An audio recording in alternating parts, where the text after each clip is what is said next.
Okay बेटा, आज हम बुक ऑफ प्राइम एंट्री के अंदर एक और बुक या जर्नल को स्टडी करने जा रहे हैं, दैट इज पेटी कैश बुक।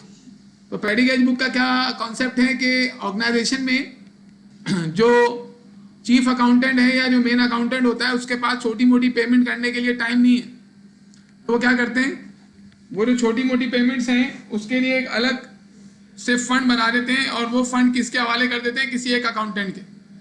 अब उस अकाउंटेंट की क्या जिम्मेदारी है कि पूरे महीने या जिस पीरियड का भी उसको फंड दिया गया है उस पीरियड के दौरान उस फंड में से पेमेंट निकाल के करता रहेगा और उसका रिकॉर्ड भी रखेगा।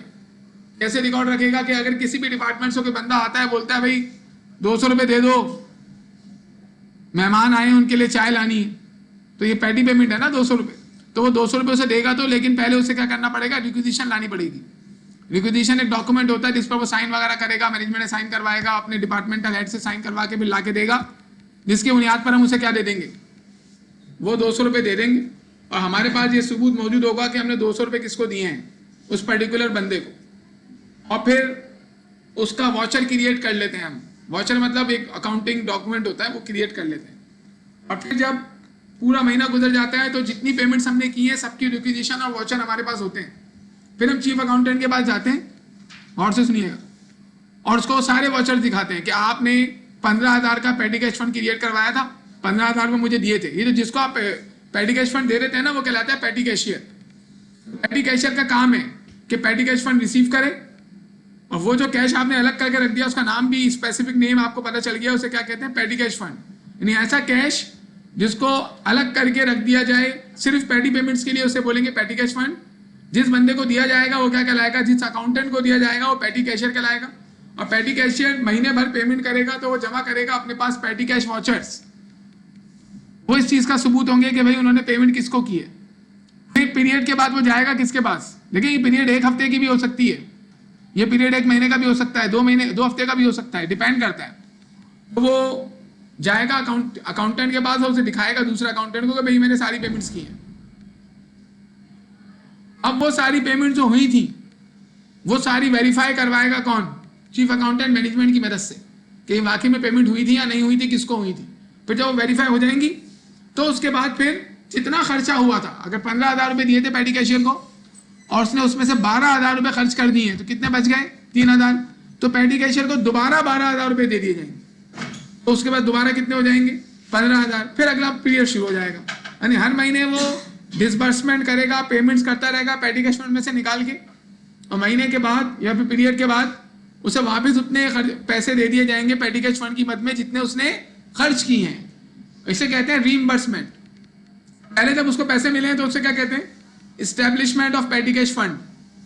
फिर महीने भर वो खर्चा करेगा, उसे बोलते हैं disbursement out of petty cash fund. और महीना खत्म होने के बाद जब दोबारा उसे पैसा मिलेगा जितना उसने खर्च कर दिया, उसे कहते हैं रीइंबर्समेंट, सॉरी उसे कहते हैं replenishment of petty cash fund. यानी दोबारा उसको पैसा मिल गया, कहां से, चीफ अकाउंटेंट के पास से। अब चीफ अकाउंटेंट के पास क्या इतना टाइम है या मैनेजमेंट के पास इतना टाइम है कि वो जो है वो सारे वॉचर्स ही खोल खोल के पढ़ते रहे। चीफ अकाउंटेंट के पास नहीं है, मैनेजमेंट तो देखेगी। तो चीफ अकाउंटेंट के पास जो पेटी कैशियर है ना, वो एक शीट बना के लेके जाता है। उस एक शीट में वो सारी डिटेल लिख देता है, किस डेट को किस किस को कितनी कितनी पेमेंट हुई। और वही चीज वॉचर में भी अलग अलग वॉचर में नजर आ रही होती है। यानी अगर 250 लोगों को पेमेंट हुई है 250 मरतबा, तो 250 वॉचर्स होंगे, लेकिन वो 250 वॉचर एक ही शीट में एक साथ नजर आ सकते हैं। और वो जो शीट बनाई जाएगी ना, उस शीट को हम कहते हैं पेटी कैश बुक या पेटी कैश जर्नल। तो अभी हम पेटी कैश बुक या पेटी कैश जर्नल पढ़ने जा रहे हैं, जिसमें क्या करता है पेटी कैशियर, महीने भर की सारी रिकॉर्डिंग करेगा पेटी कैश फंड से मुताल्लिक। क्या क्या रिकॉर्डिंग करेगा, कितनी एस्टेब्लिशमेंट कितने से हुई थी, कितने से एस्टेब्लिशमेंट हुई, कितनी डिसबर्समेंट हुई है किस किस को किस किस डेट में, और रिप्लेनिशमेंट कितने रुपए से हुई है, जितना खर्चा होगा उतने से रिप्लेनिशमेंट होगी। देखिए सबसे पहली टर्म यहाँ लिखी हुई है, पेटी कैश फंड क्या है, वो कैश जो अलग करके रख दिया गया। कहां से निकाल के देंगे उसको, या तो कैश बॉक्स में से निकाल के दे देंगे पेटी कैशियर को पैसा, या फिर बैंक में से निकाल के उसको दे देंगे, चेक काट के दे देंगे कि जाओ बैंक से पैसे निकाल लो। वो पैसा निकाल के ला के अपने पास रख लेगा। तो वो जो फंड उसके जो कैश उसके पास आ गया है, जिसको अलग करके रख लिया गया है, सिर्फ उसमें से पेटी पेमेंट्स होंगी, वो कहलाएगा पेटी कैश फंड। और वो जो बंदा है, जो अकाउंटेंट है, जो पेटी कैश फंड का रिस्पॉन्सिबल है, वो क्या कहलाएगा, पेटी कैशियर। पेटी कैश फंड में 3 काम होते हैं। एस्टेब्लिशमेंट होती है उसकी, यानी फर्स्ट टाइम पैसा लेके आएगा। कहाँ से? चीफ अकाउंटेंट के पास से या अकाउंटेंट के पास से। दूसरा, उसमें से डिसबर्समेंट होती है, पेमेंट्स होती है महीने भर। और तीसरा, फिर रिप्लेनिशमेंट की जाती है, इतना खर्चा हो गया दोबारा से उतना पैसा दिया जाता है। तो जो पेमेंट्स हो रही हैं वो किस किस को हुई, किस किस डेट को हुई, उसका सबूत क्या होता है? पेटी कैश वॉचर्स। यानी पेटी कैश वॉचर असल में इस चीज का सबूत है कि पेमेंट किस किस को हुई, कब कब। लेकिन पेटी कैश बुक के अंदर सबूत मौजूद नहीं होता, बल्कि वो जो सारे पेटी कैश वॉचर्स हैं उन सब की डिसबर्समेंट आप एक ही शीट पर रिकॉर्ड कर देते, ताकि एक ही नजर में नजर आ जाए कि किस किस मद में कब कब किस किस को कितनी कितनी पेमेंट्स हुई है। वॉचर में जाएंगे तो फिर डिटेल में आपको और चीजें नजर आ रही होंगी, लेकिन पेटी कैश बुक में एक ही नजर में आपको सब नजर आएगा। Journal maintain by petty cashier, petty cashier ये जर्नल बनाता है for recording all transaction relating to petty cash matters. Petty cash matters कितने हैं? 3 मैटर्स हैं, establishment of petty cash fund, disbursement out of petty cash fund and replenishment of petty cash fund. इसी को हम combination को कहते हैं imprest system. Imprest system is a system that is used in petty cash, जिसके अंदर 3 काम होते हैं। नीचे लिखा हुआ है, इम्प्रेस सिस्टम को हमने एक्सप्लेन किया हुआ है। अगर आपसे पूछे कि इम्प्रेस सिस्टम क्या होता है तो आप ये बताएंगे कि इम्प्रेस सिस्टम पेटी कैश फंड में ऐसा सिस्टम है जिसमें 3 काम होते हैं, इसमें establishment of petty cash fund, disbursement या payment out of petty cash fund and replenishment of petty cash fund. और यही 3 काम हमें करने हैं। ये तीनों काम वो रिकॉर्ड भी करेगा। एस्टेब्लिशमेंट का मतलब क्या है? पैसा लेकर आ रहा है, इसे रिकॉर्ड भी करेगा। कहां पर? पेटी कैश बुक में। उसके बाद डिसबर्समेंट कर रहा है, पेमेंट कर रहा है, जिसका सबूत पेटी कैश वॉचर थे, तो ये डिसबर्समेंट कहां रिकॉर्ड करेगा? पेटी कैश बुक में। फिर इसके बाद रिप्लेनिशमेंट हो रही है, जो खर्चा हो गया दोबारा उसको दिया जा रहा है वापस पैसा, ताकि उतना ही पैसा हो जाए जितना उसके बाद इनिशियली था, ये वो कहां रिकॉर्ड करेगा? पेटी कैश बुक में। मतलब ये सारी चीजें जो इम्प्रेस सिस्टम के तहत तीनों काम उसे करने हैं, ये पेटी कैश बुक में रिकॉर्ड होंगे। तो समराइज फॉर्म में आपको नजर आ रहे होंगे पेटी कैश बुक के अंदर, जबकि उसके जो सारी पेमेंट पेटी कैश बुक में नजर आ रही होंगी, उनका जो एविडेंस है वो पेटी कैश वॉचर्स है। बंदा पेटी कैशियर है, पैसा जो उसके पास है वो पेटी कैश फंड है। तो आइए आप इसका हम न्यूमेरिकल करते हैं। कोई सवाल पूछेंगे आप? नहीं, ये तो हम अपनी ऑर्गेनाइजेशन के लिए फंड बना रहे हैं ना। हमारी जो ऑर्गेनाइजेशन है उसमें छोटी मोटी पेमेंट्स के लिए हम कर रहे हैं। मतलब कि अगर आपको बाहर से फॉर एग्जाम्पल एक पेपर का बल्कि एक टिश्यू लाने थे, टिश्यू अर्जेंटली टिश्यू की जरूरत पड़ गई, ऑर्गेनाइजेशन में नहीं है, तो वैसे तो टिश्यू अलग से परचेज किए जाते हैं ना। अर्जेंटली आपको जरूरत पड़ गया तो आप क्या करेंगे? आप पेटी कैशियर के पास जाएं और से जो है वो रिक्विजिशन दिखाएं, वो आपको पैसे दे देगा। तो आप अर्जेंटली बाहर से एक टिश्यू लेके आ गए ताकि जो काम है उसको तो निकालें हम। इसलिए पेटी कैश फंड बनाया गया है कि आपकी छोटी मोटी पेमेंट्स जो आपको करनी पड़ जाती हैं, अगर उसको करने के लिए फॉर्मल चैनल को हम यूज करेंगे ना तो बहुत टाइम लगता है। फॉर्मल चैनल ये होता है कि अगर फर्नीचर ऑर्गेनाइजेशन में परचेज किया जाए ना तो इसकी इजाजत ऑनर से लेनी पड़ेगी।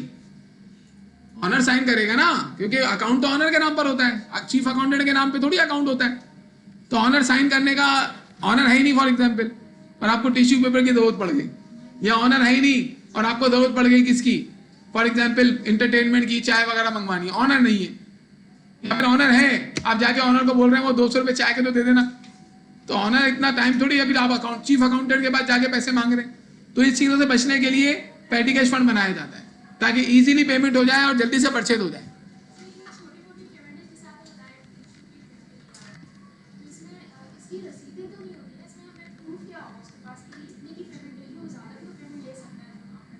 देखिए नॉर्मली जो पेटी पेमेंट्स होती है ना उनके बारे में पता होता है कि कितने की चीजें आती हैं, कि वो रोजमर्रा की चीजें होती हैं। अब चाय की बात है, जैसे उसे 200 रुपये मांगे, वो 200 रुपये की चाय ला रहा है, तो इसमें इतना पहली बात है नॉमिनल अमाउंट है, और 200 रुपये लेके जा रहा है। तो आप देखेंगे ना कितने बंदे आए थे, पूछेंगे कितने बंदे आए, बोला 5 बंदे आए, तो 5 बंदों के लिए इतनी चाय तो कम ही है वैसे जो 200 रुपये मैं बोल रहा हूँ। एक चाय कितने की है? 50 की। तो अगर 5 बंदे आए हैं तो 250 रुपये की तो चाय हो गई, बिस्किट भी लाएगा तो तकरीबन 300, 350, 400 रुपये लगेंगे। तो वो अंदाजा होता है ना इस तरीके से। ओके, यानी आप इसमें फ्रॉड, नॉमिनल सा फ्रॉड होगा, 10-20 रुपये, 5 रुपये, 50 रुपये मान लिए उसने, और क्या करेगा वो। इस वजह से इतना मसला नहीं होता।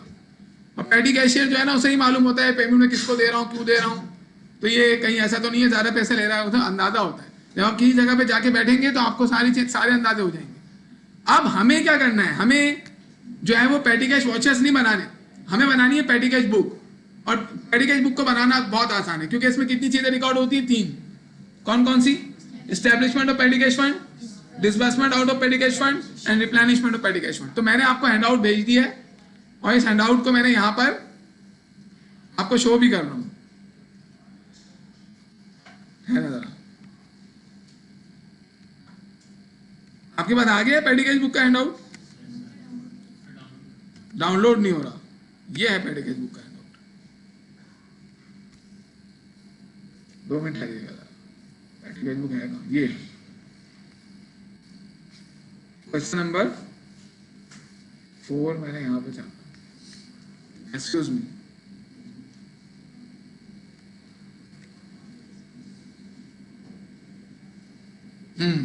आपको जो हैंडआउट मिला है ना, उसमें कैश बुक के क्वेश्चन है, वो मैं आपको रीसेंड करता हूं, सही है? अभी यहां पर देख ले, मैं आपको रीसेंड कर दूंगा, फिर देख लीजिएगा। वैसे भी डाउनलोड तो हो ही नहीं रहा। पेटी cash book, from the following transaction prepare an analytical petty cash book under impress system. Imprest system के कहने का मतलब क्या है कि वही 3 काम करने हैं हमें, सही है? बैलेंस है पेटी कैश बुक ऑन अगस्त 31, 1997। अब ये बता रहे हैं क्या क्या हुआ है। सबसे पहले क्या बोल रहे हैं कि चीफ अकाउंटेंट से, बल्कि अकाउंटेंट से पेटी कैश फंड रिसीव हुआ है, check receive from the accountant for पेटी कैश पेमेंट। 1800 रुपए रिसीव हुए। ये जो 1800 रुपए रिसीव हुए ना, इसी को हम क्या कहते हैं? पेटी कैश फंड ही है ये, लेकिन ये हाँ, इसे कहते हैं establishment of petty cash fund. Okay, पेटी कैश फंड के अंदर आपको बताया था 3 काम है ना। पहला काम क्या है? इस्टेब्लिशमेंट। तो दिस इज इस्टेब्लिशमेंट। इसके बाद 2 तारीख से लेकर 30 तारीख तक जो हो रही है ना, वो सारी पेमेंट्स है, डिसबर्समेंट्स है। अब डिसबर्समेंट में क्या क्या हो रहा है अभी हम देखते हैं, लेकिन उसके बाद जितना खर्चा हो जाएगा वो क्या कहलाएगी? रिप्लेनिशमेंट। अब आप देखें, पहले आपको मैं स्केचिंग दिखा दूं। This is the sketching for पेटी कैश बुक, सही है? तो इसको हम सॉल्व करते हैं।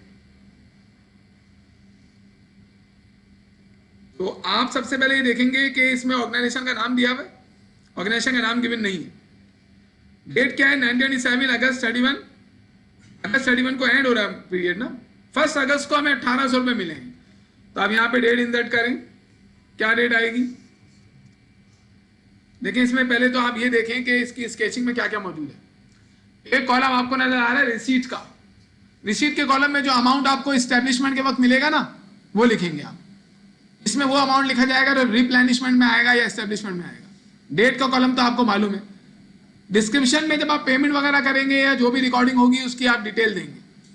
पोस्ट रेफरेंस में अकाउंट नंबर वगैरह आते हैं।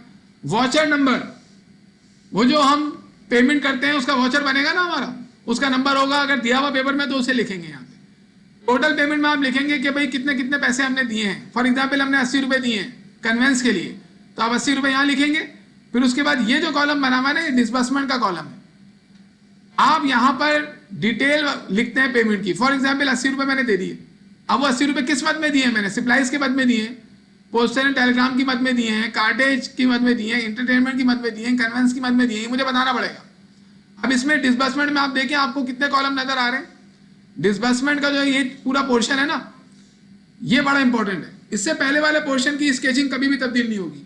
हमेशा यहाँ पर क्या क्या रहेगा? Receipt, date, description, post reference, voucher number, total payment, यहाँ तक की स्केचिंग सेम रहती है। जब अभी हम सॉल्व करेंगे तो आप इसको बेहतर तरीके से समझ सकते हैं। लेकिन हम डिसबर्समेंट के कॉलम के बारे में पहले बात करेंगे। एक कॉलम कौन सा है इसमें? Office supplies. ऑफिस सप्लाईज मतलब स्टेशनरी, वो आपको पता है पहले से, इसको एक्सप्लेन करने की जरूरत नहीं। पोस्टेज एंड टेलीग्राम, खतूत भिजवा रहे हैं, पार्सल भिजवा रहे हैं, या पार्सल आ रहा है कहीं से और उसकी पेमेंट हमें करनी पड़ गई पार्सल को लाने की, तो ये पोस्टेज एंड टेलीग्राम में जाएगा। टेलीग्राम पुराने दौर में होता था, अब तो हम ईमेल वगैरह कर देते हैं। इंटरटेनमेंट तो आपको मालूम है, कोई कस्टमर आया, कोई सप्लायर आया, या कोई और हमारा स्टेक होल्डर आए तो उसको हम खाना पीना दे दें, मतलब कि चाय पानी वगैरह, तो वो फिर इंटरटेनमेंट में आ जाता है। स्टाफ को जो देंगे वो इसमें नहीं आएगा, ये उसको देंगे कस्टमर वगैरह को, कस्टमर सप्लायर वगैरह। कार्टेज क्या है? गाड़ी का किराया। कन्वेंस क्या है? गाड़ी का किराया। लेकिन फर्क क्या होगा? कार्टेज का मतलब है ऐसा गाड़ी का किराया जब आप उस वक्त पे कर रहे हैं जिसमें आपका कार्गो आ रहा है, सामान आ रहा है। यानी अगर आप गुड्स ट्रांसपोर्ट कर रहे हैं तो उस वक्त जो किराया पे करेंगे वो कार्टेज में जाएगा। लेकिन अगर पैसेंजर ट्रांसपोर्ट हो रहा है, आपको कोई एम्प्लॉय जा रहा है या आ रहा है या आप खुद जा रहे हैं, तो फिर वो कहाँ डालेंगे? कन्वेंस में। तो मेनली ये 5 कॉलम है। कौन कौन से? Office supplies, post and telegram, cartage, entertainment, conveyance, जिसकी मद में आपने पेमेंट करनी है। क्या इसके अलावा कोई और कॉलम हो सकता था? हो सकता है। फॉर एग्जाम्पल हमने कहा है कि जितनी भी ड्राइंग होगी ना वो भी पैडी कैश फंड में से पे की जाएगी। तो ड्राइंग, छोटी मोटी ड्राइंग, तो उसके लिए एक और कॉलम बन जाएगा भी ड्राइंग का, कन्वेंस के बराबर में। कन्वेंस के बराबर में नहीं बेटा, इक्विपमेंट तो नॉन करंट एसिड है, माइनर पेमेंट नहीं हो सकती ना। ड्राइंग माइनर हो सकती है कि ऑनर का बच्चा आया, बोला वो भाई टमाटर लाने हैं, आपने बोला भी 100 रुपये दे दो उसको, ये हो सकता है। लेकिन इक्विपमेंट आप कैसे परचेज करेंगे पैडी कैश फंड में से? छोटी पेमेंट नहीं है। इक्विपमेंट की परचेजिंग जो है वो मेजर पेमेंट है और उसकी पेमेंट कैश बुक में जाएगी। ओके, इसके अलावा आपने कहा है कि भाई जो सफाई वगैरह होती है ना छोटी मोटी बाहर की, उसकी पेमेंट भी पैडी कैश फंड में से कर देना। तो एक और कॉलम बन जाएगा आपका, क्लीनिंग एक्टिविटी का कोई कॉलम बना देंगे आप। इस तरीके से कॉलम बढ़ सकते हैं। लेकिन अगर आपके ये 5 कॉलम बने हुए और आपका कहने का मतलब क्या है कि हमारे पास पैडी पेमेंट सिर्फ यही 5 होती है, सप्लाईज की होती है, पोस्ट एंड टेलीग्राम की होती है, कार्टेज की होती है, एंटरटेनमेंट की होती है और कन्वेंस की होती है। तो अगर इसके अलावा कोई और पैडी पेमेंट आपने की तो उसको आप सन्ड्रीज में डालेंगे। सन्ड्रीज मतलब होता है मिससेलेनियस। मिससेलेनियस का कॉलम एडिशनली बनाया इसी वजह से गया है कि अगर ये 5 कॉलम जो नजर आ रहे हैं डिसबर्समेंट के, इनके अलावा कोई पेमेंट आ गई, आ सकती है, तो आप उसको सन्ड्रीज में डाल देंगे। लेकिन वो जो पेमेंट है ना, तो सन्ड्रीज में आप डाल रहे हैं। जैसे आपने टाइपराइटर रिपेयर करवाया, टाइपराइटर रिपेयर करवाओगे तो इसकी रिपेयरिंग एक्टिविटी ऑफिस सप्लाईज थोड़ी है।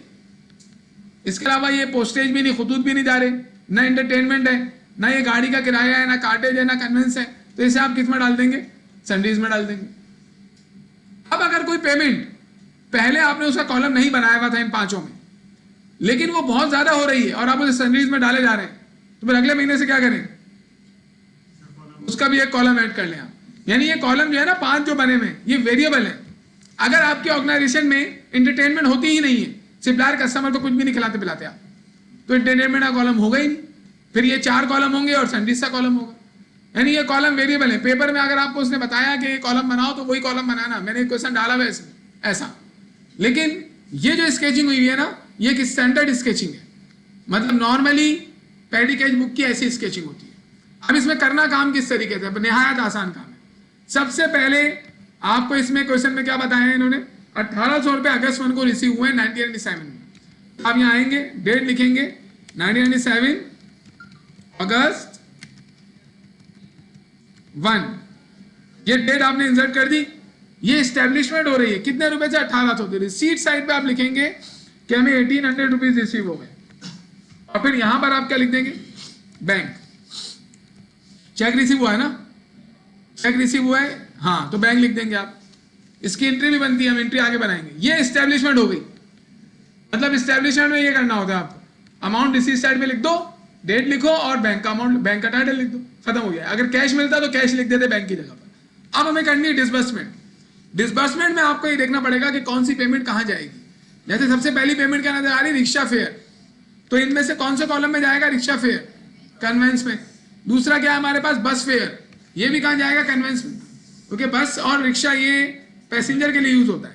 एंटरटेनमेंट, एंटरटेनमेंट के कॉलम में जाएगा। इसके अलावा पोस्टेज स्टैम्प्स, ये खतूत पर जो स्टैम्प्स लगवाते हैं, ये कहाँ जाएगी? पोस्टेज एंड टेलीग्राम में। इसके बाद ट्रांसपोर्टिंग, ट्रांसपोर्टिंग में कुछ ना बताया तो फिर इसका मतलब है वो कार्गो के लिए है, मतलब सामान लेके जा रहे हैं आप। तो वो जाएगा किसमें? किसमें जाएगा बेटा? कार्टेज में जाएगा। टेलीग्राम, तो टेलीग्राम का तो कॉलम बना हुआ है। पेपर इंक वगैरह खरीदी है, ऑफिस सप्लाईज। वीपीपी क्या है? वीपीपी कहते हैं वैल्यू पोस्ट पार्सल। देखिए अगर कोई पार्सल आप भेज रहे हैं, आप क्या करते हैं? टीसीएस को उसका जो चार्जेस है वो दे देते हैं। लेकिन एक पार्सल ऐसा भी होता है कि आप पार्सल भिजवा दें और जो पार्सल लेके जा रहा है वो पैसा उससे रिसीव करेगा जिसने पार्सल रिसीव करना है। जैसे आप कहीं पर ऑर्डर करते हैं तो वो बोलते हैं डिलीवरी चार्जेस भी लगेंगे, तो डिलीवरी चार्जेस कौन पे कर रहा है? आप पे कर रहे हैं ना। इसे कहते हैं वैल्यू पोस्ट पार्सल, कि जो कलेक्ट करेगा वो पार्सल की जो है वो लाने के चार्जेस पे करेगा। तो वैल्यू पोस्ट पार्सल की हमने 75 रुपए की पेमेंट की, इसका मतलब क्या हुआ? कोई पार्सल आया होगा, जिसने भिजवाया है उसने पैसे नहीं दिए थे, हमने पैसे दिए और हमने पार्सल रिसीव किया है। जब भी कह रहे हैं वैल्यू पोस्ट पार्सल, पोस्ट माने क्या होता है बाद में, वैल्यू पोस्ट पार्सल मतलब ऐसा पार्सल इसकी पेमेंट कब की जाएगी, बाद में। बाद में मतलब जो रिसीवर है वो पे करेगा। तो ये कहां चले जाएगा, ऐसे कार्टेज में चले जाएगा बेटा, पोस्टेज एंड टेलीग्राम में जाएगा। पोस्टेज है ना ये, आप कोई करियर यूज करो मतलब के टीसीएस वगैरह या लियोपार्ड वगैरह या पाकिस्तान पोस्ट, तो वो कार्टेज में थोड़ी जाएगा बेटा, पोस्ट एंड टेलीग्राम में। Repair of typewriter, repair of furniture, इन दोनों का कोई कॉलम नहीं है तो सनराइज में जाएगा। रबर स्टैम्प, ये क्या होती है, वो जो स्टैम्प लगाते हैं ना ऑफिस में, उसके नीचे रबड़ लगी हुई होती है, उसी तो हाँ, तो ये ऑफिस सप्लाईज में जाएगा। जो स्टैम्प्स होती हैं वो रबड़ स्टैम्प्स होती है। टैक्सी फेयर कहाँ जाएगा, कन्वेंस में। अब आपको करना है कैसे, रिकॉर्ड कैसे करना है, आप जाएंगे सिंपल, डेट लिखते रहेंगे। जैसे पहली डेट क्या है, 2 किस चीज की पेमेंट है, रिक्शा फेयर, तो आप यहां पे लिखेंगे रिक्शा फेयर। अब इसकी पहले अमाउंट, अगर वॉचर नंबर दिया वॉचर नंबर लिख देना, अगर वॉचर नंबर नहीं है तो इसकी पेमेंट कितनी, 77, तो आप जस्ट जाएंगे 77 लिख देंगे टोटल पेमेंट में। टोटल पेमेंट में मतलब कि ये रिक्शा फेयर की टोटल पेमेंट 77 हुई है। अब मेन कॉलम में आ रहे हैं आप कि किस इसकी पेमेंट है, रिक्शा फेयर, ये कन्वेंस की पेमेंट है। दोनों जगहों में लिखना पड़ेगा, टोटल पेमेंट में लिखना पड़ेगा और रिस्पेक्टिव डिसबर्समेंट कॉलम में लिखना पड़ेगा। ये एक पोस्टिंग हो गई। इसके बाद अगली क्या है, बस फेयर दिया है 12 रुपए 5 तारीख, 5 तारीख को आप लिखेंगे बस फेयर, पेड फॉर लिखने की जरूरत नहीं है। बस फेयर दिया है कितने रुपए, 12, तो 12 रुपए आप लिखेंगे पहले टोटल पेमेंट में, फिर इसे लेके चले जाएंगे कन्वेंस में। इसके बाद आपके पास है एंटरटेनमेंट 63, 8 तारीख, 8 तारीख को आप लिखेंगे इंटरटेनमेंट और पहले आएंगे टोटल में 63 और ये कहां जाएगा, एंटरटेनमेंट के कॉलम में। फिर उसके बाद क्या है, नहीं कितना आसान टॉपिक है, इसमें जल्दी से निकालेंगे इसको। पोस्टेज स्टैम्प 32, तो आप, लेकिन आपको ये पहचानना है कि किस कॉलम में लेके जाना है आप। 10, आसान चीजों को आसान नहीं लेना चाहिए, पूरा पढ़ना चाहिए उसको, वरना पेपर में आ जाती है वो। पता चल रहा है आपने इसको बोला ये तो आसान है, छोड़ो इसको, वही तो आ जाएगा फिर। पोस्टेज स्टैम्प्स, कितने की स्टैम्प्स हैं, 32 रुपए, तो 32 रुपए पहले टोटल में लिखेंगे, फिर पोस्टेज एंड टेलीग्राम में लिख देंगे। इसके बाद ट्रांसपोर्टिंग 90, डेट क्या है ट्रांसपोर्टिंग की, 15, तो आप 15 डेट लिख के यहां लिखेंगे ट्रांसपोर्टिंग और ये लेके चले जाएंगे, कितना रुपए था ट्रांसपोर्टिंग हमारा, 90 रुपीज था। इसको आप लेके चले जाएंगे कहां पर, बेटा कार्टेज में जाएगा ना, ट्रांसपोर्टिंग नहीं वो कुछ बता रहा है तो फिर सामान आया रहा इसमें। इसके बाद क्या है हमारे पास, 18 टेलीग्राम 35 रुपए, तो 18 लिखेंगे डेट, टेलीग्राम और कितना रुपए था, 18 तो डेट है ना, अमाउंट कितना था 35 रुपए, तो 35 रुपए टोटल में लिखेंगे और इसके बाद टेलीग्राम आ जाएगा पोस्टेज एंड टेलीग्राम में। इसके बाद हमारे पास क्या है, इसके बाद 20 में पेपर इंक एक्सेट्रा 80 रुपए, 20 में पेपर इंक एक्सेट्रा कितना 80 रुपए पहले टोटल में लेके जाएंगे, फिर 80 रुपए कहां लेके जाऊं, ऑफिस सप्लाईज में। तो देखिए कितना आसान है। इसके बाद क्या है हमारे पास 22 वीपीपी, तो आप 22 में लिखेंगे वीपीपी वैल्यू पोस्ट पार्सल और कितना था 75 पहले टोटल पेमेंट में आप कहां लिखूंगा, पोस्टेज एंड टेलीग्राम में। इसके बाद repair of typewriter, repair of furniture 24 और 26, तो 24 और 26 repair of typewriter, repair of typewriter और रिपेयर ऑफ फर्नीचर। अब पहले तो आप इनके अमाउंट लिखें, कितने कितने अमाउंट थे इसके, 95 और 80, 95 यहाँ पे आ जाएगा, 85 भी यहीं पे आ जाएगा, 80, और फिर इसके अमाउंट लेके चलेंगे। दोनों अमाउंट कहाँ जाएंगे, सैलरीज के कॉलम में, और सैलरीज में अमाउंट के कॉलम में जाएगा ये। अभी मैं आपको एक चीज और बताता हूँ, जब मैं पैकेज बुक कंप्लीट करवा लूंगा ना कि अकाउंट नंबर का कॉलम क्या है, सही है, अभी हम देखते हैं इसको। इसके बाद बताएं, इसके बाद क्या हमारे पास रबर स्टैम्प 40 28 तारीख, 28 तारीख को रबर स्टैम्प्स 40 रुपीज कहाँ जाएगा ये, ऑफिस सप्लाईज में। इसके बाद हमारे पास क्या है, टैक्सी फेयर 60 रुपए, 30 तारीख को टैक्सी फेयर 60 रुपये जाएगा टोटल में, अब ये 60 रुपये टैक्सी फेयर कहाँ लेके जाऊँ, कन्वेंस में। अब इस ये देखिए हमने क्या कर लिया, 3 काम होते हैं ना। एक काम क्या होता है, establishment of petty cash fund, वो हमने पहली एक ही लाइन में कर दिया था, इस्टेब्लिशमेंट, ये इस्टेब्लिशमेंट था। उसके बाद यहाँ से लेके यहाँ तक ये सारी क्या हुई है, disbursement out of petty cash fund. अब आप टोटल करेंगे इसको, यानी पहले आप टोटल पेमेंट के कॉलम को टोटल करेंगे, इसको टोटल करके आपने यहाँ लिख दिया, फिर उसके बाद हर रिस्पेक्टिव कॉलम को आप टोटल करेंगे।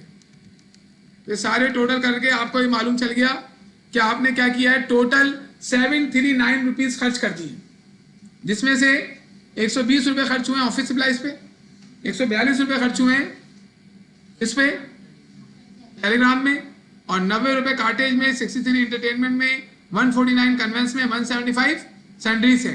तो आप इन सबको अगर सम करें, ये जो देखें आप इधर, इन सबको सम करने पर यही 739 बनना चाहिए।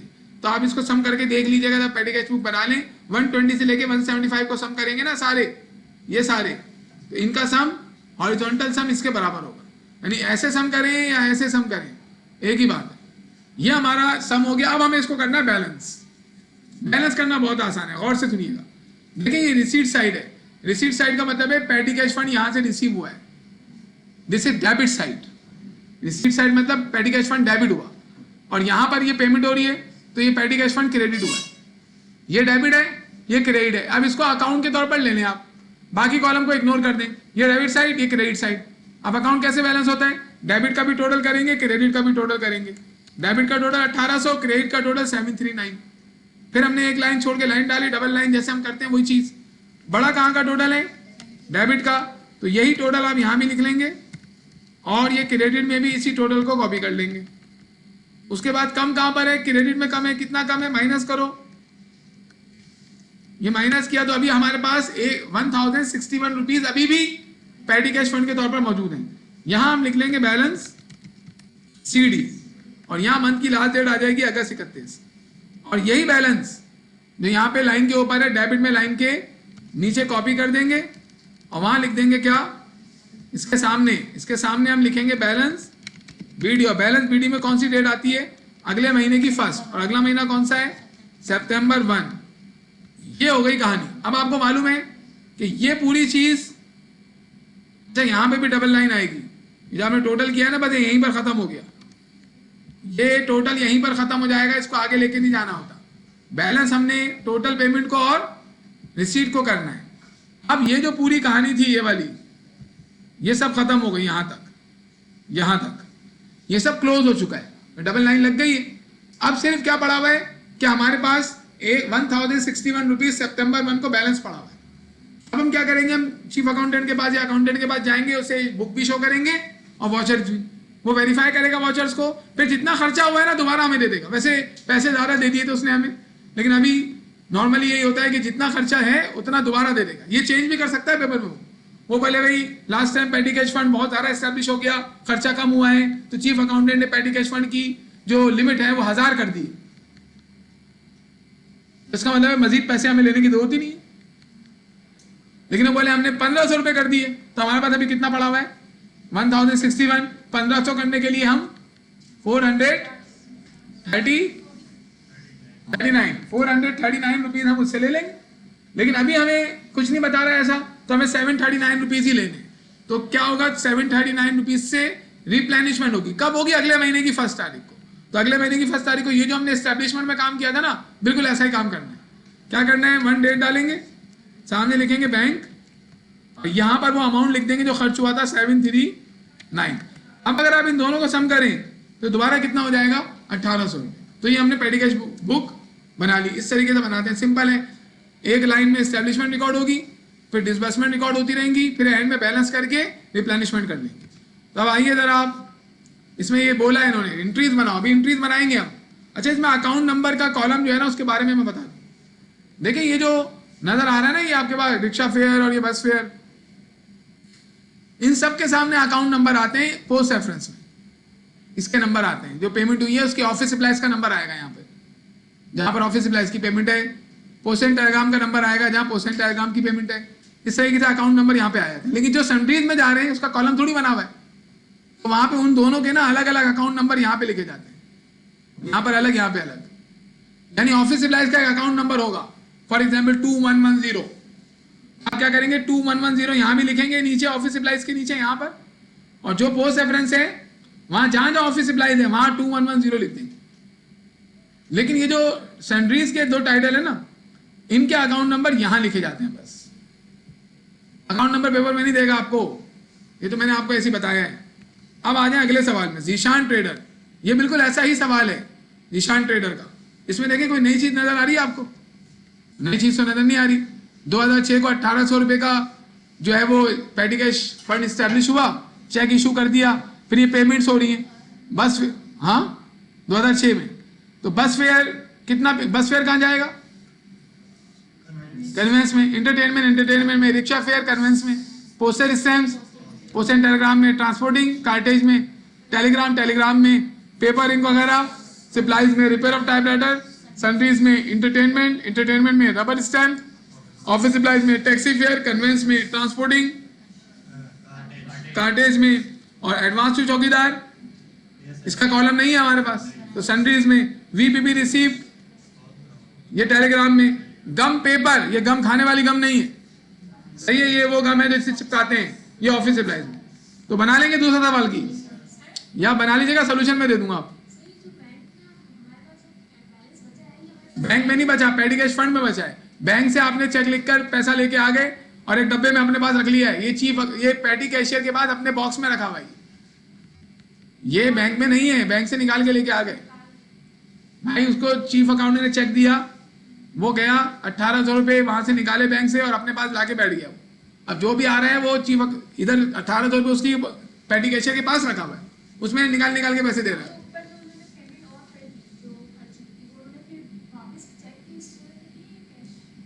कुछ भी ना लिखा हो तो नॉर्मली वही होगा जो पहले हुआ था। इस्टेब्लिशमेंट के बाद चेक की मदद से आया था, तो रिप्लेनिशमेंट भी चेक की मदद से ही आएगा। जो खर्चा हो गया था वो दोबारा उसने पे किया है ना उसको, तो वो खर्चा जो हो गया था 739 का, उसका दोबारा चेक जो लिखेगा चीफ अकाउंटेंट, उसके बारे में कुछ मेंशन ना हुआ हो तो फिर इसका मतलब है कि जैसे पहले इस्टेब्लिशमेंट में हुआ था कि इस्टेब्लिशमेंट में कैश दिया था तो वो कैश ही होगा। इस्टेब्लिशमेंट में अगर चेक दिया था लिख के, तो चेक फिर कैश करवा के अपने पास लेके आएगा पेटी कैशियर। ये सवाल मैनेज कर लेंगे आप लोग, इसे कर लीजिएगा, सही है। मैं आपको ये वाला क्वेश्चन करवा देता हूँ, राइट।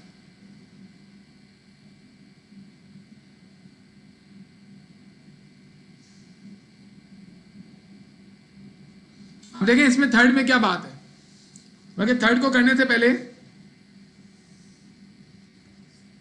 दूसरा से क्वेश्चन मैं आपको दिखाता हूं, ये वाला, ये पहले कर लेते हैं। बल्कि मैं आपसे पूछ लेता हूं, आप मुझे बता दीजिएगा। Mister Umer maintain the petty cash book under the imprest system for recording petty payments. Amount receive हुआ है 5000 का, और अमाउंट देके इधर नहीं बता रहा, लिखा हुआ amount receive from cashier to establish, cashier से रिसीव हुआ है, तो अब कैश चेक नहीं है ये, तो बैंक नहीं लिखेंगे एस्टैब्लिशमेंट के वक्त, क्या लिखेंगे? कैश। अब बता दें आप पोस्टल स्टैम्प्स कहां जाएंगी? पोस्टल स्टैम्प्स कौन से कॉलम में जाएंगी? पोस्टल एंड टेलीग्राम में। स्टेशनरी ऑफिस सप्लाईज में। कार्टेज में। Postal stamps postal and telegram में। पेपर ऑफिस सप्लाईज में। कार्टेज में। Trips to office peon. देखिए ट्रिप्स मतलब आपने उसको ऐसे नहीं है कि जाओ भाई कोई सामान वामान ले आने के उसको भेजा है, ट्रांसपोर्टेशन है तो कन्वेंस में जाएगा। इंक एंड निप्स ऑफिस सप्लाईज में। टिफिन टू ऑफिस प्यून, खाना पीना दिया उनको, ये एंटरटेनमेंट में नहीं जाएगा। एंटरटेनमेंट कस्टमर के लिए, सप्लायर के लिए, उन्हें भेजा है कहीं पर ट्रिप के लिए, प्यून को भेज दिया कि जाओ वहां पर एक बंदा होगा उससे मिल के आओ, उससे ये चीज लेके आ जाना, तो उसे आपने कन्वेंस का पैसे दिए कि जाओ बस में बैठ के चले आना है, रिक्शे में चले जाना, तो उसको आपने 20 रुपए दे दिए। अब इसमें लगा लें आप 2 जीरो और लगा लें कहीं गया है, तो 20 रुपए जो है ये हमारे कन्वेंस में आ जाएंगे, क्योंकि ऑफिस पर्पस के लिए अगर कोई काम करवा रहे हैं ना आप किसी से, तो वो कन्वेंस में आएंगे। ऑफिस पर्पस के लिए जो किराया वगैरह दे रहे हैं एम्प्लॉय को, तो वो कन्वेंस में आता है, तो इसे कन्वेंस में डालेंगे। लेकिन जो टिफिन है, खाना पीना दे रहे हैं, एंटरटेनमेंट में नहीं आएगा, क्योंकि एंटरटेनमेंट का मकसद ऑर्गेनाइजेशन पर्पस के लिए होना चाहिए। ऑर्गेनाइजेशन पर्पस किसके साथ होता है? हमारा सप्लायर, कस्टमर, कोई हमारा क्लाइंट, तो ये ऑफिस प्यून को दे रहे हैं तो ये सैलरीज में जाएगा। असल में ये ऑनर स्टेक होल्डर में आता है। स्टेक होल्डर वो लोग होते हैं जो हमारे बिजनेस से कनेक्टेड होते हैं, जैसे इन्वेस्टर हो गया, कस्टमर हो गया, सप्लायर हो गया, ऑनर खुद, या फिर कोई दूसरा बंदा जो इन्वेस्टमेंट करे या कोई परचेजिंग सेलिंग जिससे कर रहे हो, और वो ज़्यादातर आउटसाइडर्स ही होते हैं, ज़्यादातर आउटसाइडर्स ही होते हैं। लेकिन अगर आप जो है वो किसी ऑर्गेनाइजेशन में के लोगों को खाने पीने दे रहे हैं तो वो तो पैटी नहीं हुआ ना, वो तो पैटी पेमेंट्स नहीं होगी। उसके लिए तो बाकायदा आपने एक फंड अलग से किसी को पैसे देने होंगे, बड़ा अमाउंट जाएगा। अगर आप लंच देते हैं अपने एम्प्लॉयज़ को तो वो छोटी पेमेंट थोड़ी है बेटा ये। हाँ, क्योंकि ये जो हम देते हैं ना, ये अपना कस्टमर आ गया उसको कुछ दे दिया तो उसको हम कोई बिरयानी थोड़ी खिला रहे हैं, उसे चाय बिस्किट दे देंगे तो वो छोटी पेमेंट हो जाती है। लेकिन अगर आप अपने स्टाफ को खिला रहे हैं, सही है, वो तो फिर बड़ी पेमेंट होती है, वो फिर इंटरटेनमेंट में नहीं आती। इंटरटेनमेंट समझते हैं आप लोग, कहीं कहीं गए तो थोड़ा उसने खिला पिला दिया हल्का फुल्का, ये है ना इंटरटेनमेंट। आप रेगुलर कहीं जा रहे हैं और आपको खाना पीना मिल रहा है तो ये इंटरटेनमेंट थोड़ी है, ये तो लंच है, बाकायदा लंच मिल रहा है आपको, डिनर मिल रहा है, ऐश कर रहे हैं आप। अच्छा, ट्रेन फेयर ये कहाँ जाएगा?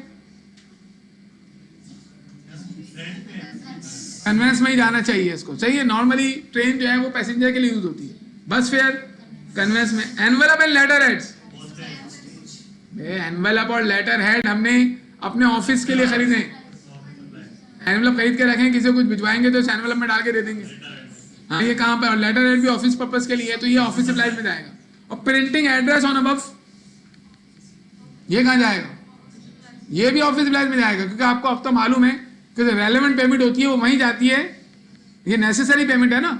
यानी आप जो एनवेलप लेके आए हैं उस पर एड्रेस नहीं छपा हुआ था, आपने छपा लिया, उससे पैसे लग गए आपके 40 रुपए छपाने के लिए भेज दें। एनवेलप लेके आ गए, सादे थे वो, लेटर लेके आ गए सादे थे, उसमें कुछ छपा हुआ नहीं था, अब आपने प्रिंटिंग प्रेस भिजवा दिया कि इसमें छाप के दे दें, उसने पैसे लिए आपसे 40 रुपए, तो ये वो एनवेलप और लेटर हेड की कॉस्ट में ऐड होगा ना, क्योंकि एनवेलप और लेटर हेड यूजेबल कंडीशन में नहीं है जब तक उससे प्रिंटिंग नहीं होगी। तो this is a necessary payment, इसी वजह से इसको भी कहाँ लेके जाएंगे? ऑफिस सप्लाईज में। टैक्सी फेयर फॉर मैनेजर ये कन्वेंस में चले जाएगा, तो ये भी आप मैनेज कर सकते हो। ये सवाल आप कर लीजिएगा, मैंने सारी पेमेंट बता दी है, कोई भूल जाओ तो सुन के कर लेना। मुझे आपको ना ये वाला सवाल करवाना है। इसमें और दूसरे क्वेश्चन में क्या डिफरेंस है कि इसके अंदर ना उसने कॉलम्स चेंज करवाए। क्वेश्चन नंबर 3 देखें, अ फर्म कंप्लीटेड द, यहीं आ जाओ बेटा, यहीं आ जाओ। A firm completed the following, भाई का अदब करें आप, पाँव से जो है आपने आगे कर दीजिए। A firm completed the following petty cash transaction during December of the current year. अब क्या ट्रांजेक्शन है ये आप देख लेंगे पहले, लेकिन पहले आप रिक्वायर्ड में आए। Prepare analytical petty cash book. देखिए एनालिटिकल क्यों कहते हैं? प्रेस सिस्टम क्या होता है मैंने आपको बताया है। पेटी कैश बुक बनाते वक्त 3 काम होते हैं, एक तो ये एस्टेब्लिशमेंट हो रही है, दूसरा फिर ये डिसबर्समेंट हो रही है, और फिर एंड में यहाँ पर रिप्लेनिशमेंट हो रही है। तो इन तीनों कामों के सम को हम क्या कहते हैं? Imprest system. लेकिन एनालिटिकल का मतलब क्या है? देखिए पहले जब पेटी कैश बुक बनी ना इब्तिदाई तौर पर, तो उसमें यहां तक के कॉलम थे, बस ये कॉलम थे उसमें, ये वाले, जस्ट दीज कॉलम्स। बाकी जो डिसबर्समेंट का कॉलम था ना वो नहीं था, तो इसे कहते थे सिंपल पेटी कैश बुक। लेकिन बाद में फिर ये इन्होंने डिटेल कॉलम बना दिए, तो फिर एनालाइज कर पा रहे हैं ना आप कि जो पेमेंट हुई है ये है किस मद में। इसी वजह से फिर इस कैश बुक को, पेटी कैश बुक को क्या कहते हैं? Analytical petty cash book. Analytical petty cash book क्यों कहते हैं? अगर पूछ लिया आपसे किसी ने तो आप क्या बोलेंगे? Because there are several columns of payment, this is why it is called analytical petty cash book. और इम्प्रेस सिस्टम क्यों कहते हैं? क्योंकि इसमें 3 काम है, एस्टेब्लिशमेंट, डिसबर्समेंट एंड रिप्लेनिशमेंट। तो इसने देखे सवाल में क्या कहा है? एनालिटिकल पेटी कैश बुक तो बनाओ इम्प्रेस सिस्टम के तहत, लेकिन उसमें अकाउंट ये वाले होने चाहिए। कौन कौन से? ऑफिस सप्लाईज का कॉलम होना चाहिए, वो तो हम बनाते हैं ऑफिस सप्लाईज का। फिर उसने एक डिलीवरी एक्सपेंस का कॉलम ऐड किया। हमारा डिलीवरी एक्सपेंस का कोई कॉलम नहीं होता था। हमारे कॉलम आप देख लें कौन कौन से कॉलम है? ऑफिस सप्लाईज, पोर्शन telegram, cartage, entertainment, conveyance, these are the normal columns. अब वो अपने कॉलम बना रहे हैं, तो आप क्या करेंगे? आप स्केचिंग में टोटल पेमेंट तक ऐसे आएंगे, इसको चेंज नहीं करेंगे। इसके आगे डिसबर्समेंट के कॉलम उसके मुताबिक बना देंगे। तो इसमें क्या क्या कॉलम्स है हमारे पास? Office supplies, delivery expense, postage, withdrawal and miscellaneous, ये कॉलम बनवाए इसने। हम यही कॉलम बनाएंगे फिर, और हमने बनाए हुए ये रहा। हमने देखे इस स्केचिंग के अंदर कौन से कॉलम चेंज कर दिए, टोटल पेमेंट तक वैसी स्केचिंग है। फिर उसके बाद डिसबर्समेंट में office supplies, delivery expense, postage, withdrawal और मिससेलेनियस। अब अगर इन 4 कॉलम में कोई पेमेंट ना जाए तो वो मिससेलेनियस में जाएगी। कॉलम को एक्सप्लेन करते हैं। ऑफिस सप्लाईज आपको पता है, पोस्टेज आपको पता है, विड्रॉल मतलब ड्राइंग है, डिलीवरी एक्सपेंस का मतलब क्या है? ट्रांसपोर्टेशन। अब इसमें नॉर्मली ट्रांसपोर्टेशन कौन सी जाती है? गुड्स को भिजवाने वाली, यानी आप गुड्स कहीं भिजवा रहे हैं तो delivery expense. Delivery expense sale के वक्त होता है, किसी को सेल कर रहे हैं ना गुड्स, तो उनके घर पर आप उसकी मंजिल मकसूद तक गुड्स पहुंचाते हैं तो उसे डिलीवरी कहते हैं। तो अगर ऐसी कोई ट्रांसपोर्टेशन आ रही है तो उसे डिलीवरी एक्सपेंस में डालेंगे, और अगर कन्वेंस आ रहा है तो उसका तो कॉलम ही नहीं है, तो उसे मिससेलेनियस में डाल देंगे। मिससेलेनियस मतलब सन्ड्रीज। डिलीवरी एक्सपेंस में कन्वेंस नहीं आता, डिलीवरी फ्री। सुना है आपने? डिलीवरी फ्री है, यानी कि वो आपके घर तक सामान पहुंचाएगा, पैसे नहीं लेगा। तो हम अगर किसी कस्टमर के घर तक पहुंचाएं सामान तो किराया लगेगा ना हमारा, तो उसे डिलीवरी एक्सपेंस कहेंगे। इस मद में आएगा ये, इसको गौर से देख लेना भाई, यही है जो मैं भी बता रहा हूं। अबू बकर, सबसे पहला काम क्या होता है? Establishment of petty cash fund. तो ये क्या बोल रहे हैं? दिसंबर 1 को 1500 रुपए का चेक मिला पेटी कैशियर को, उसने गया बैंक और उसे कैश करवाया, बल्कि कैश करवा कर पेटी कैशियर को दिया गया। पेटी कैशियर को चेक कैश करवा के 1500 का मिला, तो इसे कहते हैं establishment of petty cash fund. तो क्या होगा? आप आएंगे, पहले डेट लिखेंगे दिसंबर 1, और यहां आप लिखेंगे कितने पैसे रिसीव हुए, 1500 रुपए, और यहां पर लिख देंगे कहां से ये पैसा आया है, बैंक से। कैश से आता तो कैश लिख देते, नहीं ये निकाला तो बैंक से है ना, हाँ इस वजह से बैंक लिख रहे हैं। इसकी एंट्री बनेगी, बैंक क्रेडिट करेंगे इसमें। उसके बाद अब पेमेंट्स आ रही है, दीज आर द डिसबर्समेंट। जैसे पहली डिसबर्समेंट क्या है? 3 तारीख को हमने कंप्यूटर पेपर खरीदा है, ये कंप्यूटर पेपर है। पहले आप डिसबर्समेंट में क्या करेंगे? डेट लिखेंगे 3, और यहाँ लिख देंगे आप क्या किस चीज की पेमेंट क्या कर रहे हैं, कंप्यूटर पेपर। फिर इसका पहले टोटल पेमेंट में आप अमाउंट लिखेंगे।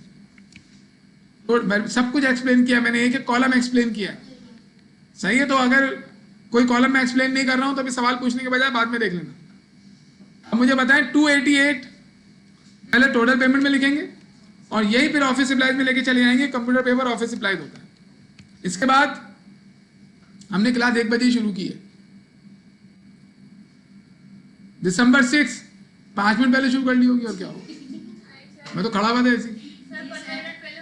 अभी देख लेंगे, टाइम आ रहा होता है हमारे पास।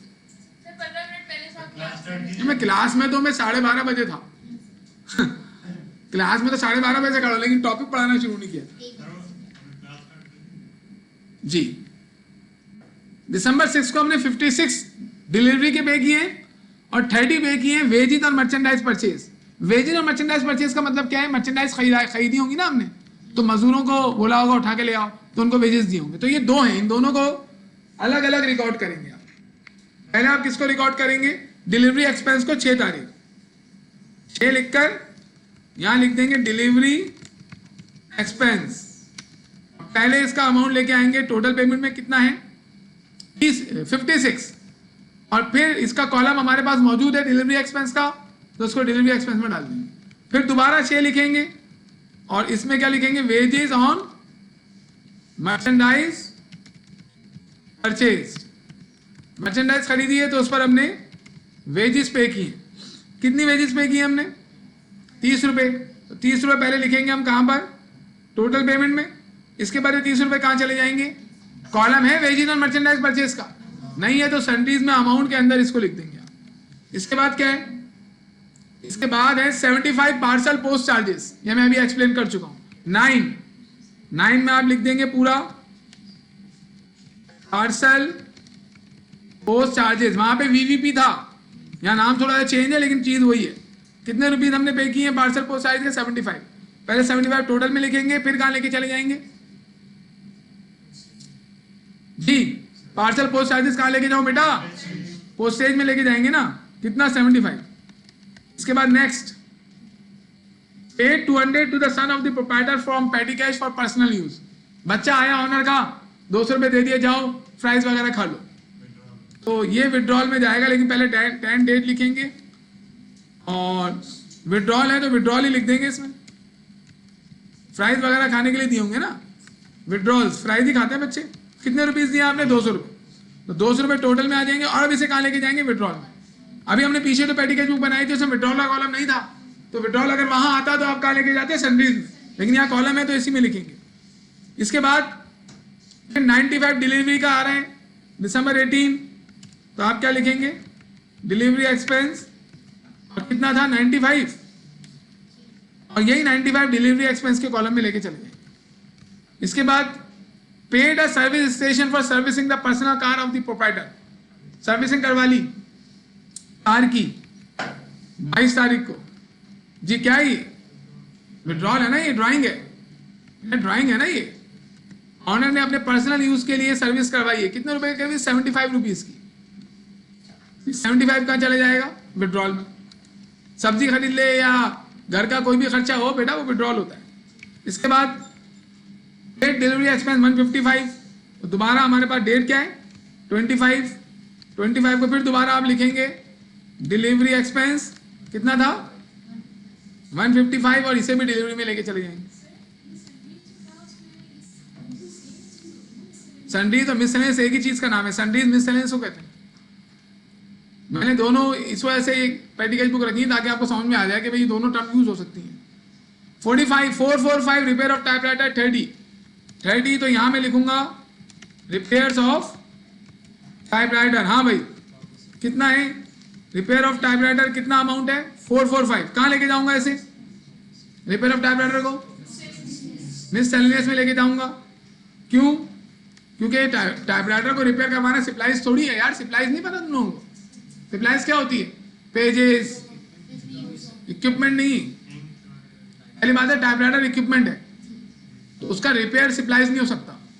अगर आप टाइपराइटर के लिए कोई रेलेवेंट चीज परचेज कर रहे हैं तो शायद उसको आप सिप्लाइज में डालें। ऐसे कोई आप उसकी रिबिन परचेज कर लें, टाइपराइटर देखा है आपने? उसमें रिबिन होती है जिसपे, लेकिन वो भी टाइपराइटर की कॉस्ट का ही पार्ट बनता है, लेकिन नॉमिनल सा है तो आप उसको फिर डाल सकते हैं ऑफिस सिप्लाइज में। इंक वगैरह ले ली टाइपराइटर के लिए, नॉमिनल कॉस्ट की है तो उसे भी आप सिप्लाइज में डाल सकते हैं। टाइपराइटर का मेजर पार्ट लेंगे तो उसको फिर आप टाइपराइटर की कॉस्ट में ऐड करेंगे, जिसका कॉलम यहाँ पर नहीं है तो फिर सनडीज में डाल दोगे। इंटरटेनमेंट 55 रुपए। वैसे लास्ट टाइम इंटरटेनमेंट का कॉलम था तो हमने क्या किया था, हमने इंटरटेनमेंट के कॉलम में डाल दिया था, लेकिन अभी इंटरटेनमेंट का कॉलम ही नहीं बना हुआ, तो फिर हम क्या करेंगे, इसको मिसलेनियस में डाल देंगे। तो ये हो गई डिसबर्समेंट। डिसबर्समेंट का ख्याल क्या करना है, कॉलम किस कॉलम में जाएगा उसका ख्याल करना है। इसके बाद अब हमें बैलेंसिंग करनी होती है। बैलेंसिंग में क्या करोगे, सारे अमाउंट वाले कॉलम टोटल करेंगे, इसको भी टोटल कर लिया और बाकी भी तमाम कॉलम्स आप टोटल कर लेंगे। फिर इन सबको सम करो तो किसके बराबर आना चाहिए? 1474 के। हॉरिजॉन्टल टोटल और वर्टिकल टोटल बराबर होना चाहिए। अब हमें मालूम चल गया कि ऑफिस सप्लाइज की टोटल पेमेंट हुई है 288, डिलीवरी की पेमेंट हुई है 306। ये पैडी कैश बुक कंप्लीट हो गई है। अब जो पैडी कैशियर है इसे बैलेंस करेगा। बैलेंस करने के लिए मैंने आपको बताया कि ये पैडी कैश फंड का डेबिट है। जब पैडी कैश फंड रिसीव होता है ना तो पैडी कैश फंड को डेबिट कर देते हैं, आप बैंक को क्रेडिट कर देते हैं, और ये पैडी कैश फंड का क्रेडिट है। तो ये डेबिट है और ये क्रेडिट है। तो अकाउंट बैलेंस कैसे करते हैं कि डेबिट और क्रेडिट दोनों को सम कर लेंगे। तो हमने डेबिट को सम किया 1800, क्रेडिट को सम किया 1474। तो बैलेंस करने थे पहले। बैलेंस कैसे करते हैं, बड़ा अमाउंट है ना ये, तो आप यहाँ पे डैश डाल के इसका सम यहाँ निकलेंगे और यही अमाउंट वहां पर भी कॉपी कर देंगे। जैसे अकाउंट बैलेंस होता है बेटा वैसे ही बैलेंस होगा। ये 1800 रुपये, सॉरी 1500, और यही 1500 यहां भी लिख लेंगे। फिर उसके बाद कम कहां पर है, क्रेडिट में। कितना कम है, इसको इसमें से लेस कर ले। इसका मतलब है हमारे पास अभी 26 रुपए बच गए, तो ये हमारा कहलाएगा बैलेंस सीडी, और यहां डेट लिखेंगे इस मंथ की लास्ट 31, और यही हमारा बैलेंस बीडी बन जाएगा यहां पर 26 रुपए, और यहां डेट डालेंगे अगले महीने की 1 Jan 1, और यहां आ जाएगा बैलेंस बीडी। ये हो गया बैलेंस।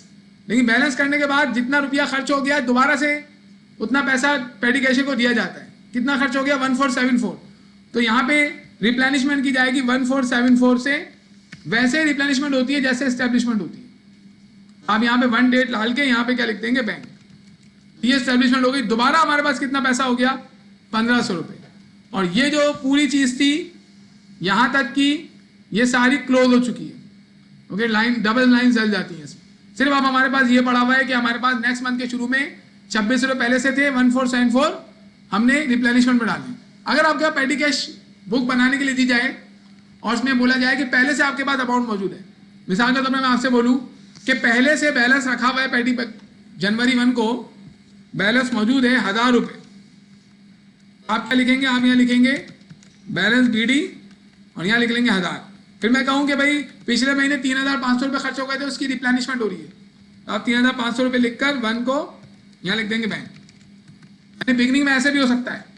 अभी जो हमने दोनों पेटी कैश बुक बनाई उसमें बिगनिंग में सिर्फ स्टैब्लिशमेंट हुई थी, लेकिन अगर पहले से बैलेंस मौजूद हो तो वो आपको बैलेंस बताएगा, तो पहले बैलेंस लिखना, फिर उसके बाद मजीद जो पैसा आ रहा है उसको लिखकर अब अपनी डिसबर्समेंट क्या करेंगे, आप शुरू करेंगे। और ये टोटल कितना हो गया 4500। जब बैलेंस करेंगे तो नीचे 4500 का टोटल आएगा। सही है, इस तरीके से भी हो सकता है और होगा। अब आप क्या सवाल पूछ रही थी, पूछ लें।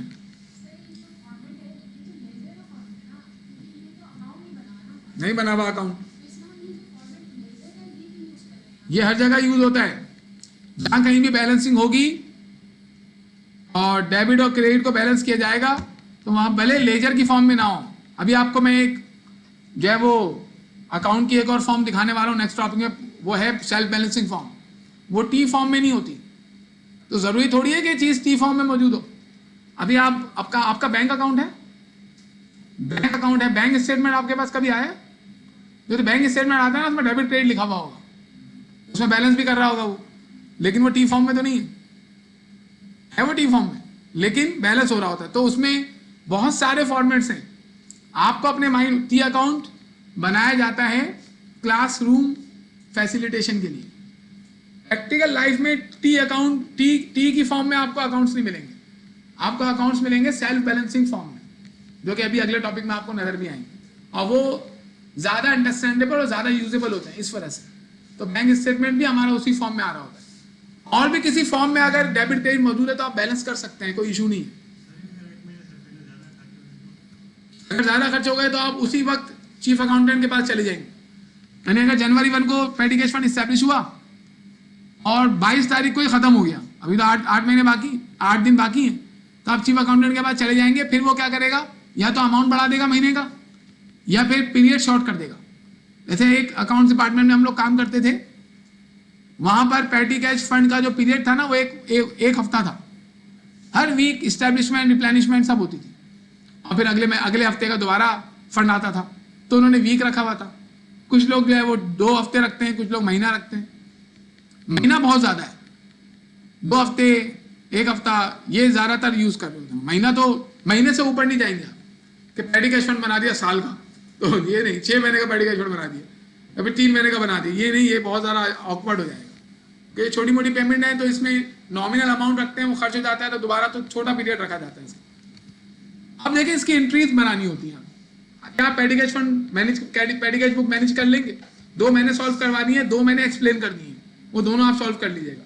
बाकी मैंने सोल्यूशन दिखा दिए, कैश बुक के सोल्यूशंस दिखा दिए, आप करके लाए हो ना, है आपके पास सोल्यूशंस।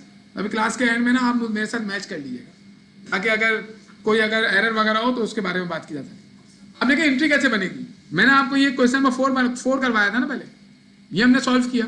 एंट्री बनाना नहायत आसान है, बस 5 मिनट में पेटी कैश फंड खत्म होने वाली है बुक। क्या करना है, पहले एस्टेब्लिशमेंट की एंट्री बनेगी, 10 मिनट लगेंगे। एस्टेब्लिशमेंट में क्या होगा, 1800 रुपये आया ना हमारे पास बैंक से, तो बैंक को कम करके क्रेडिट कर देंगे और पेटी कैश फंड को बढ़ा के डेबिट कर देंगे।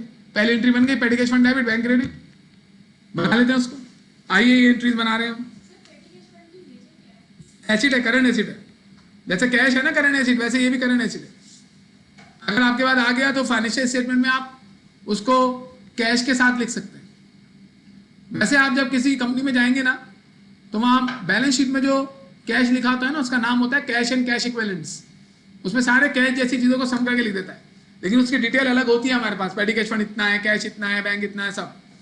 अब हमने इस्टेब्लिशमेंट की है, क्वेश्चन में जाएं, कब इस्टेब्लिशमेंट हुई है, 1997 अगस्त 1। तो आप 1997 अगस्त 1 डेट लिखेंगे। और इस्टेब्लिशमेंट हुई है कितने रुपए से, 1800 रुपए से। तो एंट्री क्या बन जाएगी, पेटी कैश फंड डेबिट और बैंक क्रेडिट। अगर कैश दिया हो तो कैश क्रेडिट।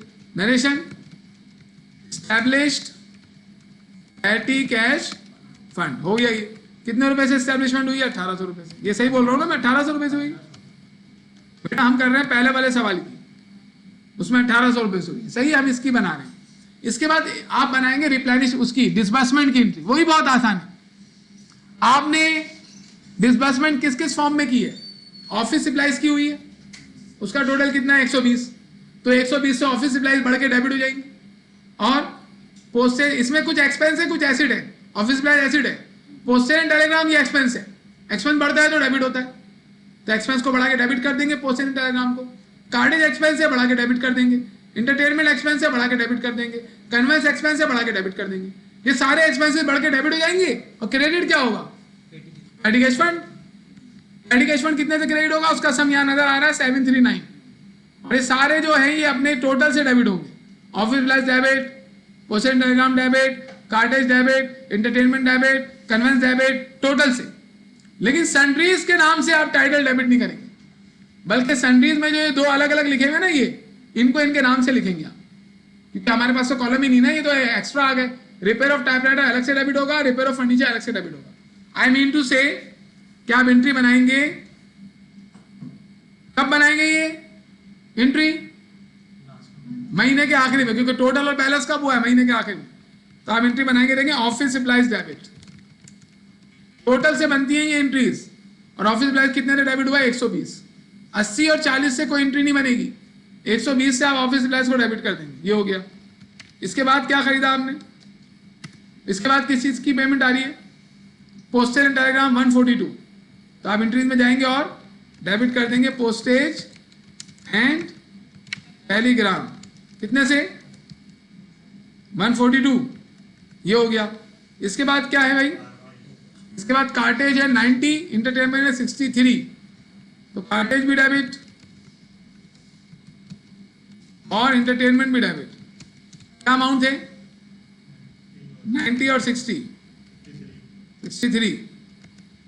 सही, 90 और 63। फिर उसके बाद कन्वेंस 149, तो आप कन्वेंस को भी डेबिट कर देंगे 149। और क्या है हमारे पास? और मिससेलेनियस है, लेकिन वो मिससेलेनियस के नाम से नहीं आता। Repair of typewriter, repair of furniture, जितने भी संडीज में होंगे सबको अलग अलग लिखना है। हम यहां लिखेंगे रिपेयर ऑफ टाइपराइटर और repair of furniture debit, repair of typewriter and repair of furniture, ये भी डेबिट कर देंगे। ये स्टूडेंट इसमें गलती करता है, संडीज को अलग अलग लिखना है। कितना कितना था? 95 और कितना था बेटा? ये 95 और 80, तो आप क्या करेंगे? यहां लिखेंगे 95 और 80, इन सबको मिलाकर आप क्रेडिट कर देंगे पैटी कैश फंड। कितने से होगा? उसका सम वहां हुआ है।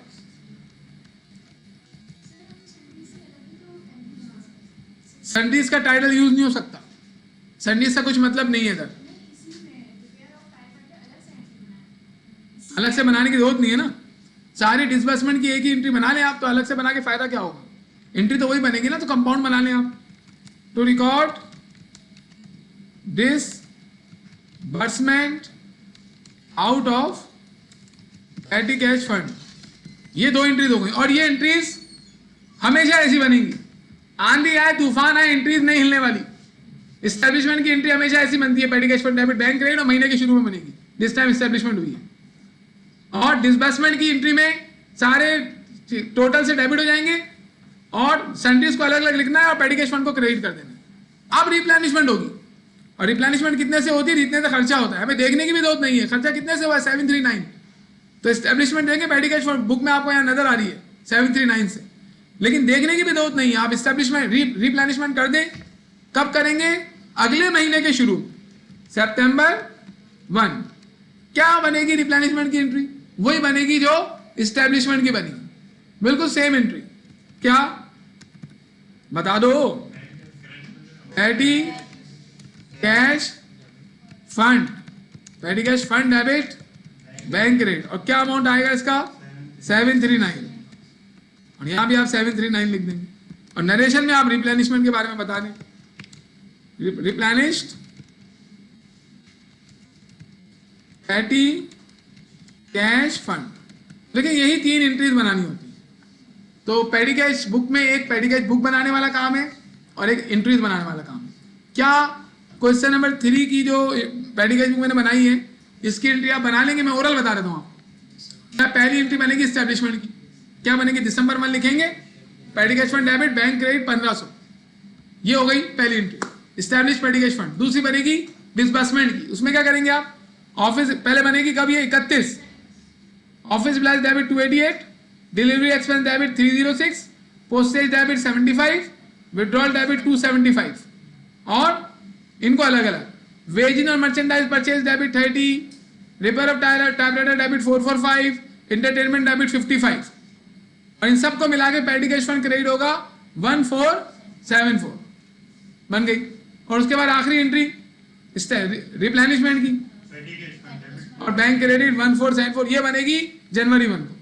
बना लेंगे? अब मैं चारों क्वेश्चन के सोल्यूशन और तीन क्वेश्चन की एंट्रीज बना के दूंगा। इसकी एंट्रीज तुम लोग खुद बना लेना या इसकी भी बना दूंगा, मैं आपको सोल्यूशन भेज दूंगा। जी सवाल? तो मैंने बता तो दिया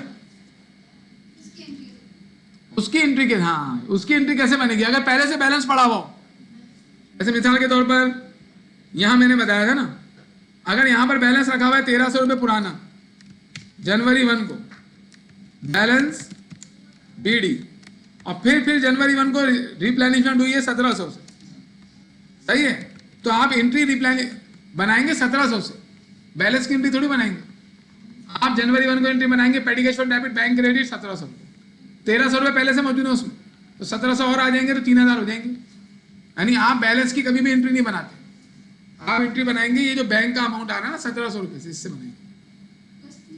प्लस तो हो जाएगा ना जब आप पेडी कैश फंड में पेडी कैश बुक में तो टोटल करेंगे ना, नीचे जब बैलेंस करेंगे तो बेटा यहाँ पर जो हम लोग इसको जब टोटल करेंगे ना यहाँ पर, तो यहाँ 3000 लिखेंगे,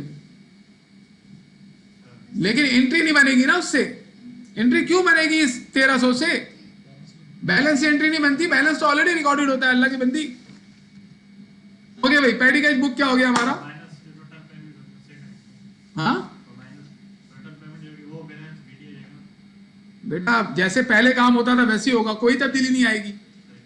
यानी कि अगर यहां पर होता 1300 1700, यहां पर आप लिखते 3000, यहां भी 3000 और यहां भी 3000, फिर 3000 में से 739 लेस हो जाता, जो आता वो यहां लिख देते, वही बस, बाकी काम में कोई तब्दीली नहीं है। बस यहां पर अगर बैलेंस लिखा हुआ है तो रिप्लेनिशमेंट का अमाउंट आएगा और सम करके यहां नीचे लेके जाएंगे। एंट्री सिर्फ रिप्लेनिशमेंट के अमाउंट से बनेगी, बैलेंस से एंट्री नहीं बनेगी। तो बेटा ये हमने पेडी कैश बुक खत्म कर लिया। अब हम जा रहे हैं अपने नेक्स्ट टॉपिक की तरफ। 4 सवाल आते हैं, चारों कर रहे हैं, 2 मैंने करवा रहे हैं, 2 बच गए। 4 क्वेश्चन है जो मैंने हैंडआउट भेजा है ना वो गलत है, मैं आपको एक हैंडआउट सेंड कर रहा हूँ, वो हैंडआउट कैश बुक वाला सेंड कर दिया मैंने आपको। तो अभी क्लास के बाद में आपको हैंडआउट सेंड करता हूँ, वो आप करेंगे, उसमें चारों क्वेश्चन होंगे और सोल्यूशन भी। अब सुनिए जरा, देखिए कल हमने कैश बुक कर ली, कैश बुक का ये सोल्यूशन है, मैच कर लो, मैच कर लो बेटा, ताकि अभी कुछ मसला हो तो अभी पूछ लो आप। ऐसा इलाही का ये सोल्यूशन है। तो आपका तो यही बैलेंस था, आपने मुझे भेजा भी था।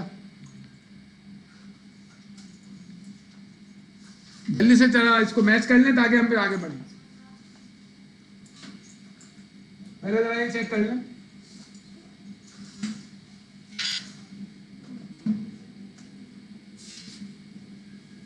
जी डेट्स, अमाउंट, टाइटल सब देख लो।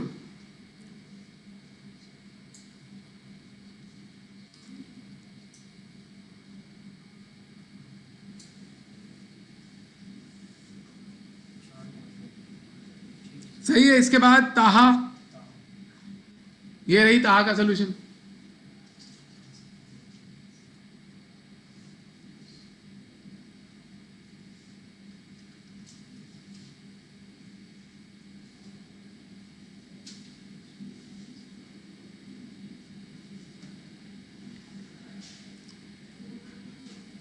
सर 14 वाली बता रहे हैं, 14 में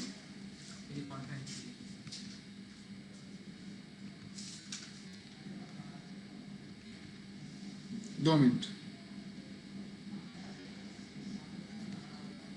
14 ना ताहा वाली है नहीं, 40 में लिखा हुआ है deposited cheque into bank receive earlier 54,000, मतलब पहले कभी चेक मिले थे इन्हें, कब मिले थे ये नहीं बताया उन्होंने।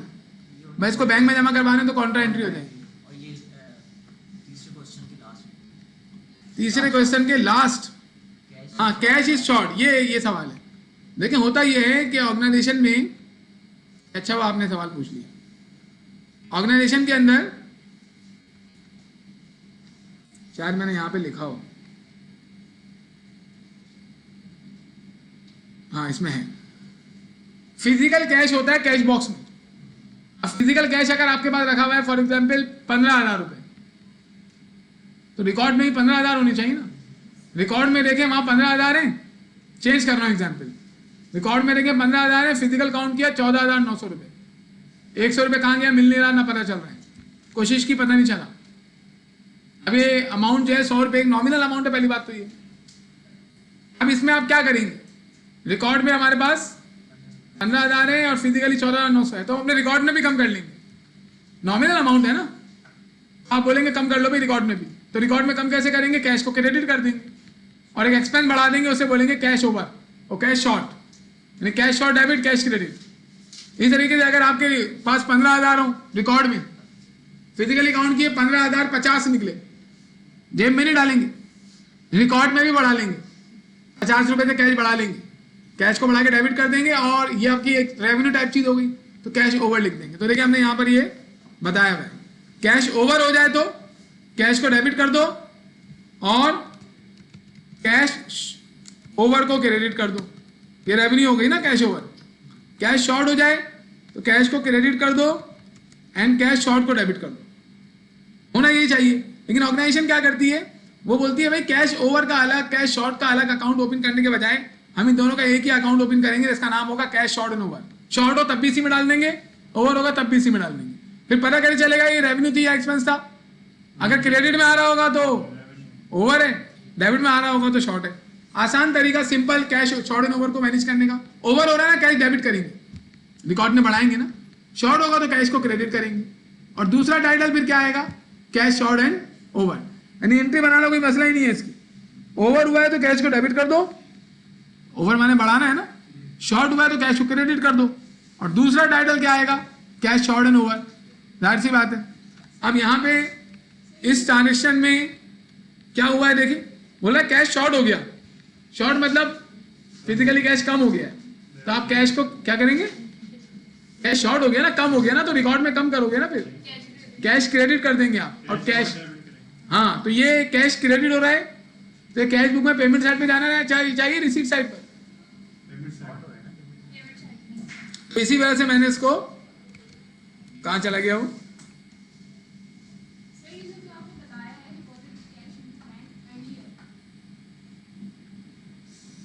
तो हम इसे, एक मिनट रुक जाए बेटा प्लीज, ये देखिए हमने पेमेंट साइड पर इसको रिकॉर्ड किया है, कैश के कॉलम में लिख दिया 100 रुपए और यहाँ कैश ओवर शॉर्ट लिख देंगे। ओवर होता तो कैश के कॉलम में लिख दिया, तो यहाँ लिखते हैं कैश ओवर।